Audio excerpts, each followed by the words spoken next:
ya, satu kubu Jokowi itu nggak berdaya menghadapi satu orang JK. JK sendirian itu, udah bukan pejabat gitu, tapi ketika dia menyampaikan sesuatu itu Tito, Luhut, Bahlil nggak berkutik.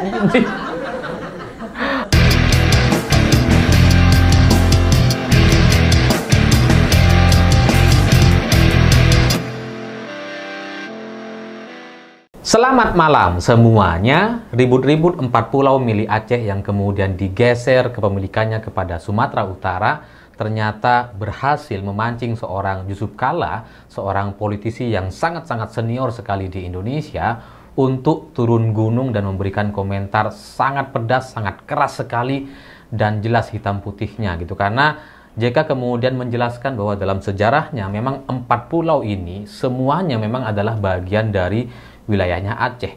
Ya meskipun katakanlah dianggap dekat dengan Sumatera Utara dan sebagainya secara garis batasannya, tapi tetap saja itu menjadi bagian atau wilayahnya Aceh, dan itu biasa saja kata JK. Gak ada urusannya soal dekat dan jauhnya, dan semua ini menurut Pak JK sudah diatur dalam undang-undang dan perjanjian Helsinki, bahwa Pulau Lipan, Pulau Panjang, Pulau Mangkir Besar, dan Mangkir Kecil ini memang adalah wilayah atau pulau-pulau di bawah kekuasaan Aceh. Sehingga kalau undang-undang sudah mengatur seperti itu bahwa ini adalah bagian dari wilayah Aceh, maka ini menjadi aneh sekali kalau tiba-tiba muncul peraturan selevel menteri untuk memindahkan 4 pulau ini kepada Sumatera Utara. Itu dianggap bertentangan menurut Pak JK. Ini keputusan menteri atau kebijakan di level menteri yang bertentangan dengan undang-undang. Kok berani-beraninya? Udahlah, tidak ada landasannya dan bertentangan dengan undang-undang. Jadi ini karena apa gitu? Kalau peraturan menteri malah bertentangan, ini kan aneh sekali. Kok bisa menteri tidak tunduk kepada undang-undang yang ada? Jadi ya Pak JK memastikan bahwa undang-undang pasti lebih kuat dibandingkan peraturan menteri. Maka aneh sekali kalau sekarang terjadi perdebatan-perdebatan yang tidak produktif seperti ini. Dan pernyataan-pernyataan Pak JK sangat keras sekali ya, meskipun beliau sudah setua itu gitu, tapi apa yang dia sampaikan itu kalau kita dengarkan dengan baik-baik itu tidak ada kompromi itu. Tidak ada diplomasi, tidak ada bahasa abu-abu. Semuanya jelas dan clear sekali bahwa menurut Pak JK 4 pulau yang hari ini diambil atau dicuri atau dipindahkan ke Sumatera Utara itu semua adalah pulau milik Aceh. Dan bagi warga Aceh, kata Pak JK, ini adalah harga diri.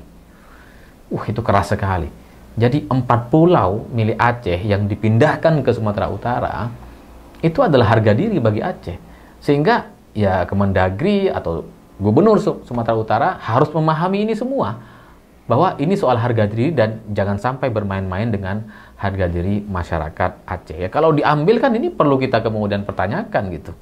Jadi kalau ada 4 pulau diambil dan itu bagi warga Aceh adalah harga diri gitu, ya berarti orang yang mengambil atau menggeser atau ingin menguasai 4 pulau itu sedang mempermainkan harga diri masyarakat Aceh, sedang menguji kesabaran masyarakat Aceh. Sehingga ya ini pasti ada resikonya gitu. Makanya kemudian ini ditegaskan oleh Pak JK bahwa ya jangan main-main, dan kemudian ini menjadi pertanyaan. Dan kehadiran Pak JK di tengah ribut-ribut soal 4 pulau milik Aceh yang dipindahkan ke Sumatera Utara ini bagi saya cukup mengejutkan gitu, karena sebagai politisi senior, sebagai orang yang pernah menjadi wakil presiden di 2 presiden berbeda gitu kan, pernah menjadi ketua umum Partai Golkar, memang Pak JK syarat sekali dengan banyak pengalaman gitu. Orang ini sudah tidak diragukan lagi, sehingga ketika dia harus muncul atau turun gunung ikut berkomentar soal ribut-ribut 4 pulau Aceh yang dipindah ke Sumatera Utara, ini adalah sebuah tanda bahwa nampaknya ini krisis sudah ada di depan mata kita kalau tidak segera diselesaikan. Makanya Pak JK gak mau berdiam diri dan kemudian ya muncul ke permukaan dan menyampaikan pernyataan sangat jelas dan tegas sekali. Dan Pak JK ya harus bicara sebelum akhirnya nanti terlambat gitu, karena kalau sudah terlambat percuma mau bicara apa aja gitu. Makanya ya sekarang mumpung masih belum terlambat, Pak JK langsung menyampaikan pembelaan kepada Aceh secara total, semuanya dibela, nggak ada pernyataan abu-abu atau diplomasi gitu ya, nggak ada pernyataan-pernyataan nggak enakan kepada Bobi Nasution atau Kemendagri atau siapapun. Pokoknya Pak JK tegak lurus dan kemudian bilang bahwa itu memang sudah menjadi bagian atau wilayah Aceh, dan bagi Aceh 4 pulau itu adalah harga diri. Sehingga manuver-manuver yang disampaikan atau dilakukan oleh Tito Karnavian, oleh Bobi Nasution gitu ya, itu bisa saya nilai memang sudah sangat-sangat meresahkan gitu, karena semua yang dilakukan oleh Tito dan Bobi Nasution semua nampak tidak masuk akal. Apalagi soal pertanyaan atau pengajuan untuk bisa mengelola bersama 4 pulau milik Aceh itu udah nggak relevan gitu. Dan JK sebagai seorang politisi, sebagai orang yang sangat paham sekali soal peta politik di Indonesia, dengan tegas mengatakan nggak ada yang namanya pulau bisa dikelola bersama. Emangnya apa kok mau dikelola bersama? Jadi ya bagi saya kemunculan Pak JK menjadi sebuah konfirmasi bahwa ini ribut-ribut soal 4 pulau yang dipindahkan ke Sumatera Utara itu sangat penuh sekali dengan intrik politik. Ya karena kalau Pak JK sudah turun, ya pesannya cuma itu gitu ya. Dia seperti memberikan satu penegasan atau sebuah sinyal kepada semua jaringan-jaringan Yusuf Kala di berbagai daerah untuk bisa memastikan bahwa isu ini harus dikawal dan harus dimenangkan oleh Aceh. Ketika Pak JK sudah muncul, maka semua elit-elit atau jaringan-jaringannya itu tidak akan lagi bermain-main di wilayah yang abu-abu, karena pimpinannya atau Pak JK sendiri sudah hitam putih, sudah tegas dan keras sekali gitu. Ya mungkin sekarang yang bingung Bahlil. Dia mau ngapain? Ya, Bahlil kan dia ketua umum Partai Golkar gitu ya, melihat Pak JK adalah senior Partai Golkar gitu kan. Tapi di sisi lain kan Bahlil dekat dengan keluarga Jokowi dan Solo gitu. Jadi dia bingung tuh. Dia sebagai ketua umum Partai Golkar, wah, senior Partai Golkar udah bicara seperti itu, tapi ini menyangkut soal keluarga Solo. dia mending diem aja gitu kan, daripada salah gitu kan. Ya karena ya Bahlil ini kan orang yang sangat terkenal sekali, sangat memuji Jokowi sebagai Raja Jawa dan sebagainya, tapi ya sekarang dia tidak berkutik nampaknya. Ya mungkin karena juga ini bukan bagian dari wilayah atau masalah ESDM, dan di sisi lain ESDM juga lagi ada masalah dengan komunikasi politik terkait Raja Ampat yang ditambang gitu kan. Jadi ya daripada nambah-nambah masalah mending diem gitu. Jadi Bahlil ya meskipun bingung tapi diem gitu. Ya diamnya Bahlil ini ya menunjukkan bahwa ya memang urusan atau masalah 4 pulau milik Aceh yang dipindahkan ke Sumatera Utara oleh Tito Karnavian itu benar-benar sudah tidak bisa dibela-bela lagi. Itu memang adalah kesalahan, kenakalan yang sangat luar biasa yang dilakukan oleh Tito Karnavian. Bahkan nggak cuma Bahlil gitu. Ketika Pak JK sudah muncul memberikan pernyataan seperti ini, Tito Karnavian sendiri sebagai orang yang sebelumnya sangat luar biasa sekali, dia memimpin Kapolri dulu gitu ya, sekarang diem juga dia. Nggak bisa ngapa-ngapain gitu. Ketika Pak JK sudah muncul, Tito Karnavian juga terdiam.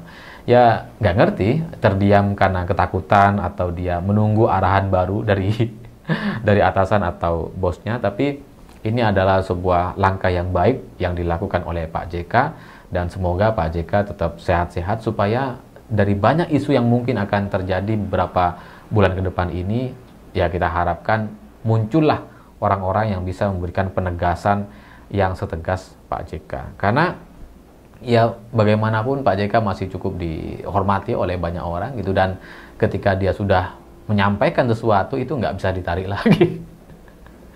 Ya, jadi saya ngelihat lucu juga gitu ya, satu kubu Jokowi itu nggak berdaya menghadapi satu orang JK. JK sendirian itu, dia udah bukan pejabat gitu, tapi ketika dia menyampaikan sesuatu itu Tito, Luhut, Bahlil nggak berkutik. Bahkan Pak Jokowi juga diem sendirian gitu, bingung gitu, gimana kalau Pak JK sudah bilang seperti itu. Ya kalau situasinya sudah seperti ini, sebaiknya memang 4 pulau itu segera dikembalikan ke pemilik aslinya atau ke wilayah Aceh. Karena ngapain kita buat-buat keributan semacam ini dan kemudian tidak menghasilkan apa-apa.